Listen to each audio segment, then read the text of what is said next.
Today we're going to replace all three drive belts on this LX450 1997, same as the Toyota Land Cruiser.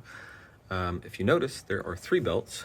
There's one down there for the AC compressor, and there's two back-to-back belts here that run power steering and alternator and everything else.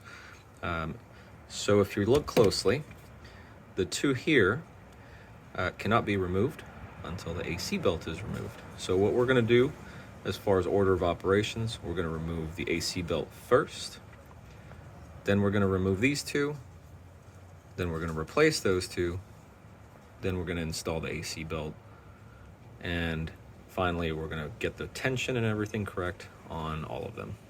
So let's get going. Almost forgot about the part numbers for those belts. So here's the fan and alternator belt. That's the one that comes in a kit of two. There's two belts in this kit. It says quantity 1, but there's two belts that come in this. Toyota part number is 909-160235383. And this one is the belt for the AC compressor. And there's one that comes in this package. Part number is 993321091091083. Order those. They don't really cost any more than the junky aftermarket Chinese garbage. Might even be less depending on where you're buying your belts.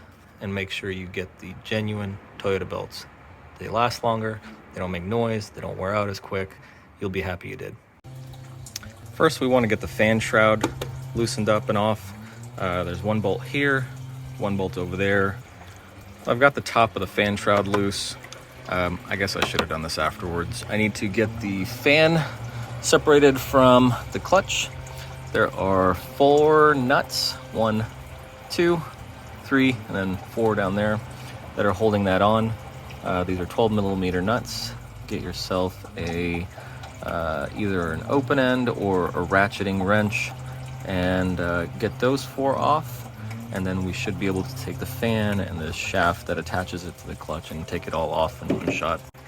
Sorry, not separated from the clutch. Pulley. That's the pulley. The clutch is over here inside the fan. So what you're doing is getting the fan assembly separated from the pulley. So we've got the fan off of the studs that come out of the pulley. If you're kind of being lazy and you don't want to mess with a whole bunch of things, you can try to wiggle and shove it out of here, but the right way to do it is to remove this shroud and the fan / clutch assembly kind of together and pull them upwards. So let me show you the right way. Next thing I'm going to do is pull this upper radiator hose off of the radiator. I want to make sure that I'm not draining any more coolant, which I'm not. I'm going to go ahead and leave the pan down there just in case any drips and drops come out, so I'm not making a mess of the driveway. So let's get this Breeze constant torque clamp off of this upper radiator hose. We'll push it over to the side, and then I'll be able to see what else is holding the bottom of the shroud on. I don't think there's any bolts on the bottom of the shroud. I think there's 2 clips that just go down into some slots. I think the only thing holding it is maybe this tie that holds this hose in place. I'm gonna remove that and see if it'll come up without removing anything else. All right, I've got that hose shoved under here just so it's out of the way. Let's see this. Yeah, this is pretty loose on the bottom. Let's get this one clip off of this hose. Okay, that's off. Let's see, do I have room to get this hose out of the way? We have a little bit of space, just so it's not lodged up against the shroud. There we go. Just pulled it up maybe an inch or so. Next, we want to get this hose off of the upper hose. Usually you can just pinch the clamp by hand and wiggle it off. If the little pointy parts of the clamp hurt your hand, use some pliers or something. But typically these aren't on too tight. Okay, that's out of the way as well. I'll put it back here so it's out of our way. All right, let's see this guy. There it is. So now that that's loose, you guys got to give me credit for doing this one-handed. even with two hands, it's sometimes a chore. There we go. So that's out. There's our shroud, fan, and clutch. If your clutch is in bad shape, it's a good time to replace it as well. This clutch was replaced about 1.5 years ago, so it should be good. All right, now we're gonna take our radiator. You can see the previous owner, I guess it's just cosmetic, probably happens a lot, but they just kind of shoved and pushed everything in here. There's marks from everything, so I'm replacing it. It doesn't leak, it's fine. 99.8% of people would leave it alone, but I'm just picky like that. So while I was replacing the radiator, I went ahead and replaced these belts with brand new OEM genuine Toyota belts. There's 3 belts. These 2 come in a pack, and that one, the AC belt, comes in a separate pack. 2 different part numbers. One part number covers these 2, one part number covers these 2. I'll put them all down in the description below. So while I've got it out, it's easy to make you guys a quick video of how everything is removed. You've got 1 bolt here for the alternator, 14mm head. You want to loosen that up. You've got a 12mm head bolt right here for the bracket that holds the tension on there. You want to loosen that up. And then there's a bolt right here for the alternator that is the long one there that allows the alternator to swivel out. You want to loosen that one up all the way. Get this bolt to where it's pretty much at the end of that bracket, and that'll give you enough room to get that alternator loosened up enough to where these 2 belts will just come off.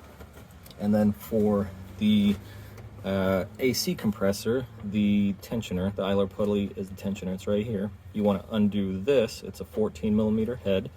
And then way back here, right there, you want to undo that guy, and that comes all the way through right here and holds the tension on the idler pulley. You want to undo that one pretty long way to where this idler pulley pretty much comes up to where if there's tension on this belt, it doesn't touch the idler pulley. You want it all the way up and out of the way, and that'll get this belt off.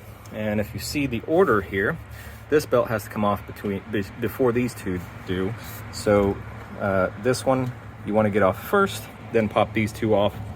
And then to install the new belts, do the opposite of that. Get these 2 on, set the tension on the alternator. To set the tension, you want to make sure this is loose. You want to make sure that's loose, and tighten this one up until you got enough tension on there. This is about how tight you want the belt, to where you push on it and it goes down maybe about that much. If it's looser than that, put more tension on it. If it's tighter than that, loosen it up a little bit. And once you get enough tension on that, then go back and tighten this guy and tighten this guy. This one and this one are 12mm. This one is a 14mm. Then once you have those 2 belts on, you want to get the AC belt on, pop that guy on, and then start tightening this bolt down here, which is the one that goes through to up here. Tighten that up, get about that much tension on there, and once you got that done, then snug this bolt up for the idler pulley. While you're in here and doing this, check your idler pulleys, this one and this one. If you've got a bunch of play on them when there's no belt and they're loose, then the bearing's bad and you need to replace the idler pulley. This is a perfect time to do that, and you'll save a lot of headache later on since you already have everything apart. So that's how you change the belts on a 1FZFE that came in the Toyota Land Cruisers from 93 through 97. And if you're international, this motor was used past that as well and in other platforms.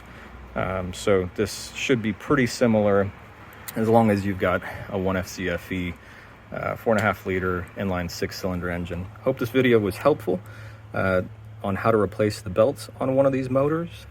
Make sure to like, share, subscribe, check out the other videos for similar content, and see you next time.